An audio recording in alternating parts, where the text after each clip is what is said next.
Hey guys, it's Jeff from Pressure Luck, and alright, one of my most popular soups and most requested soups is my New England Clam Chowder. And not to toot my own horn or anything, but it's an amazing soup, so I'm not super surprised. It's awesome, and if you love New England Clam Chowder, that is the New England Clam Chowder to make, especially in your Instant Pot. But there's also that other clam chowder, and seeing as I live in New York City, and Manhattan is just across the river from me here in Queens, we're gonna make a Manhattan Clam Chowder today. Now this is basically like the sister of New England Clam Chowder, except it's tomato based instead of cream based, kind of almost like a vegetable soup meets a clam chowder. It's lighter, it's a little better for you, and it's absolutely sensational, spectacular, super, with an S-O-U-P-E-R. Please don't gag at that awful, awful reference because I just did instead for you. So guys, let's get going to the Instant Pot. You're gonna see how silly easy this is to make. Manhattan, New York, Queens, Bronx, whatever you wanna call it, clam chowder. So we'll begin with one medium-sized yellow onion, finely minced up just like this into tiny little pieces. Now if you don't have a really good chopping knife to get it that way, just put it inside of a food processor or a mini food processor or a little blender, whatever you have. We just want it to be nice and chopped up so it's nice and fine. You know, minced. Let's also get a bunch of celery, but I'm only gonna use 2 stalks in the celery, but I also, you see all these little green leaves in here? I wanna save all of those too. So let's pull out 2 stalks and then chop it up finely. Nice and also finely chopped up, kind of like our onions too, except they don't have to be as fine, just kind of into little diced little chunks we want that celery. Alright, now let's set that aside, as well as our leafy tops that I showed you previously in the stalks of celery. We want those too. Now we want to take a pound's worth, or about 2 Idaho or russet potatoes, peeled and cut up into tiny little bite-sized pieces, just like so. Not too big, we don't want them to be super chunky, just tiny little bite-sized pieces. Alright? Got it? Moving on. So because we're making Manhattan Clam Chowder, we obviously need a little bit of Manhattan, which I'm kind of in, and some clams. Well, you don't really need the Manhattan part, but definitely need the clams. And these are 3 6.5-ounce cans of it, and I'm using chopped clams and their juices. So what I want to do is separate the clam juice from the clams themselves, and I'm going to add the clam juice when I start cooking, and I'm going to add the clams themselves at the very, very end, because we don't want them to overcook when we're pressure cooking, okay? So place a strainer over a bowl, and then just take each clam and dump it in there so the clams, there we go, are separated from the juices. And after we've added all 3 cans of clams and their juices, we're going to now take these clams and set them aside for later and just focus on the juices for the pressure cooking part. I'll get back to that in a second. So now let's go to our Instant Pot, and I want to add in 2 tablespoons or 1/4 of a stick of salted butter.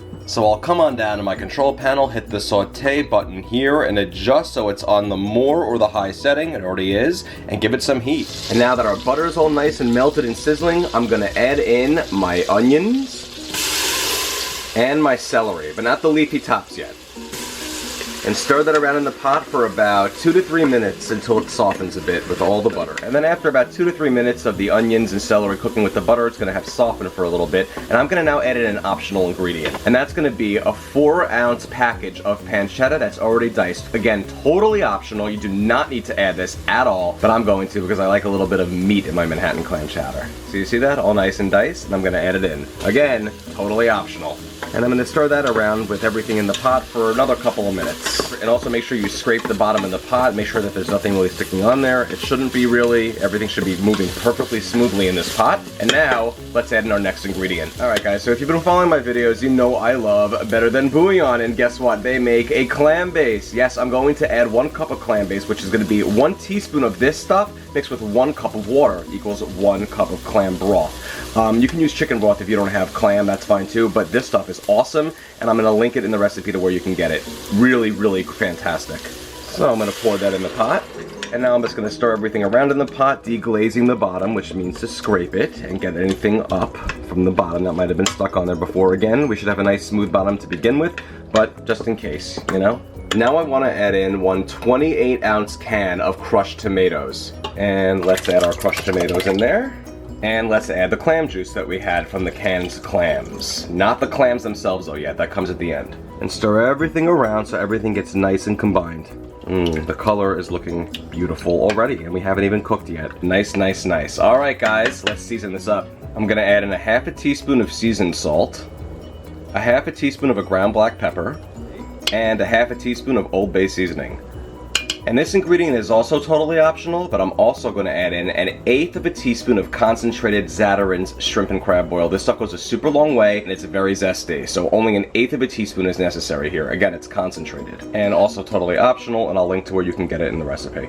So finally, let's add in our potatoes and the leafy green tops from the celery. And give everything a nice good final stir, and let's just make sure everything is nice and combined and mixed together well in the pot. And now that we're looking good, let's put the lid on top and cook it. I'm gonna secure my lid, make sure I'm in sealing position. So now let's come back to the control panel, hit the keep warm cancel button, and then hit the manual or the pressure cook button depending on your model. And I'm gonna go for 5 minutes, guys. If it's not on 5 minutes, just adjust with the plus and the minus buttons. So it is, and it should be on high pressure.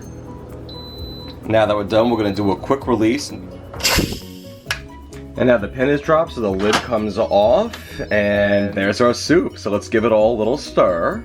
And look at that, guys. It's already perfect in terms of consistency. It's just the right thickness. It's not too thin, but it's not overly thick, and it looks just wonderful. All right, so now we have one more step, and that's gonna be to add in our clams. Now it's time to add them in there. All right, and now let's just stir them around in the pot, and then give them a little bit of heat for about 2 minutes or so. Let them heat up a little bit in there, and then it's gonna be ready to serve. And then after a few moments of the clams heating up in the pot and everything melting together a bit, and look at how beautiful this is, guys, we're gonna now be ready to serve this amazing, amazing Manhattan Clam Chowder. So let's ladle some into a bowl.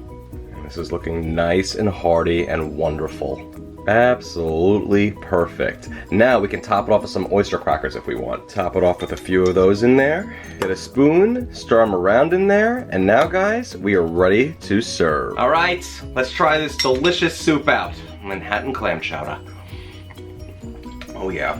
This stuff makes me feel like I'm in Manhattan while eating clam chowder. Oh, it's just right. It is just right. The soup itself, the texture of it, the consistency of it, spot on. The flavors in there, it's this wonderful flavor of clam, but not overbearing. It's got a wonderful combination between the clam and the tomato broth and everything else that's going on in there, the vegetables. Everything just comes together perfectly in this soup. And to tell you the truth, I love New England Clam Chowder and Manhattan Clam Chowder just as much. It depends on my mood of the day. Do I want something that's more cream-based and a little heavier, or a little lighter and more of a tomatoey flavor? And I love the pancetta in there. It gives it an extra kick, but again, you totally do not need it in there. It's not gonna really make any difference whatsoever. This adds a little bit of a meaty flavor to it. Oh, look, there's a chunk right there. It's awesome. It's just awesome. The flavors, the clams, the Manhattan in a bowl. It's almost like a really flavorful vegetable soup meets a wonderful clam chowder. Guys, if you enjoy these recipes, go to PressureLuckCooking.com and check all of them out. I have a ton of them, and each one has a video recipe to go along with it. You could print the recipes, you could pin any recipe to any board on Pinterest, and also go to Pressure Luck Cooking on Facebook. That's Facebook.com/PressureLuckCooking. Like the page. Any updates that come out with new recipes, like this one, any tips, any advice, any humor, you're gonna find it right there. And of course, at Pressure Luck for YouTube, subscribe there, Instagram, Twitter, Pinterest, I got all of it. Guys, thank you again for all your support and your love, and I'm telling you, I love New York and I love Manhattan Clam Chowder.